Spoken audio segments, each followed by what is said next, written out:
has a sequence.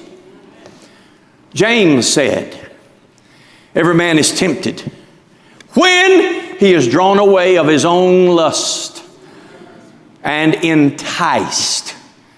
Then when lust conceives, it brings forth sin, and sin, when it is finished, brings forth death. Let me say it another way. Every man is tempted away from God by what's already in his body.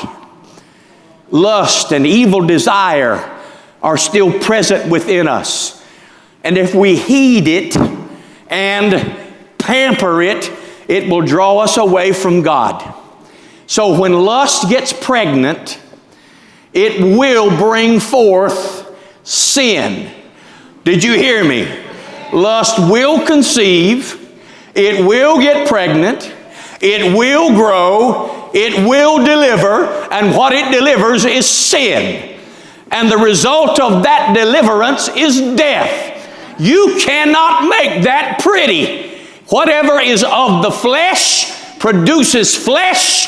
Flesh is sin, and sin is death. So if you're not aware of the sequence, if you don't know when to stop something before it goes too far, you will end up in death. Something dies every time flesh is obeyed.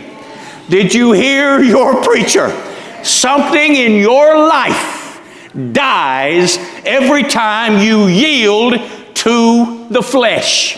However, every time you yield to the Spirit, every time you say no to the world, every time you feel like buying some land, but you realize if you do, you'll be looking for lumber next, you will grow in grace.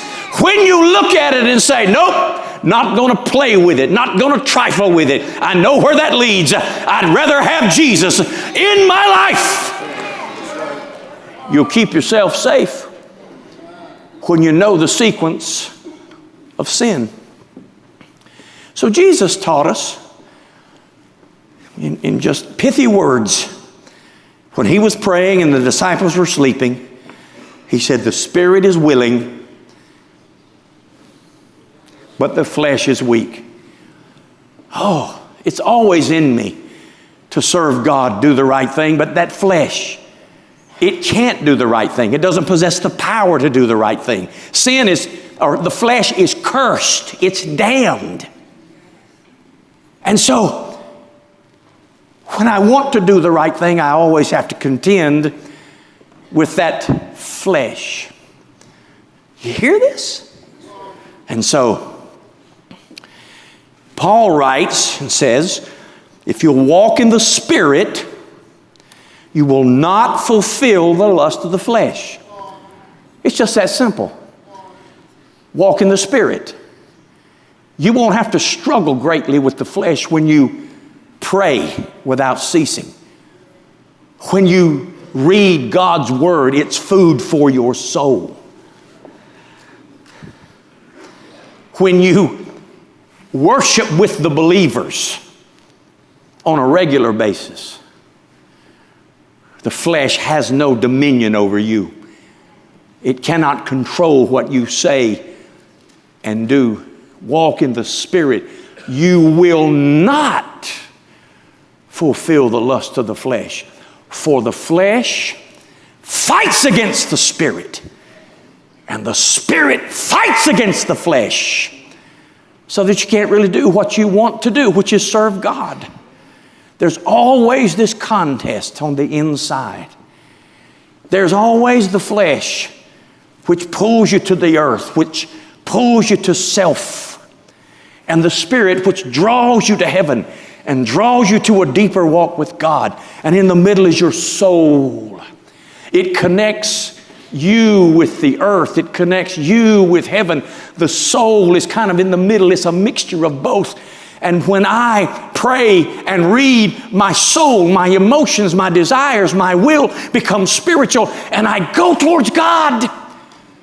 But when I neglect my soul, I don't read, I don't pray, I don't go to church, I look at stupid stuff, I talk stupid things all the time. When I live worldly and like worldly and love worldly stuff, Then my soul is bent towards the flesh, and then I begin operating like a sinner, even though I'm a child of God. Paul said, you're acting like mere men now. You're fighting and you're jealous and you're divided. Well, you're acting like them and you don't even belong to them. So he says in Peter, brothers, I beg you by the mercy of God, abstain from fleshly lusts which war against the soul. When I get up every morning, I have to make decisions. Will I listen to the world, or will I hear the voice of God? Will I indulge in the world and engage the world, or will I wait on the Spirit and let God fill me and feed me? How do you start your day? What's the first thing into your soul every day? I can tell you from experience. If the first thing in your soul every day is what's going on out there and what they say about it and who's fighting and who's winning and who's right and who's wrong, I'm going to spend the entire day in turmoil, irritation. I'm going to be agitated about everything. But if I wake up and I realize this is the day the Lord has made, He is my Father, He is my God.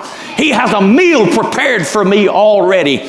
In the presence of mine enemies, He's already made breakfast for me. And if I will eat from His Word and wait on His Spirit, when I get up and get in the car and go out into the world, it loses its attraction. It loses its power over me. And I can therefore walk in the Spirit and obey the commandments of my Father.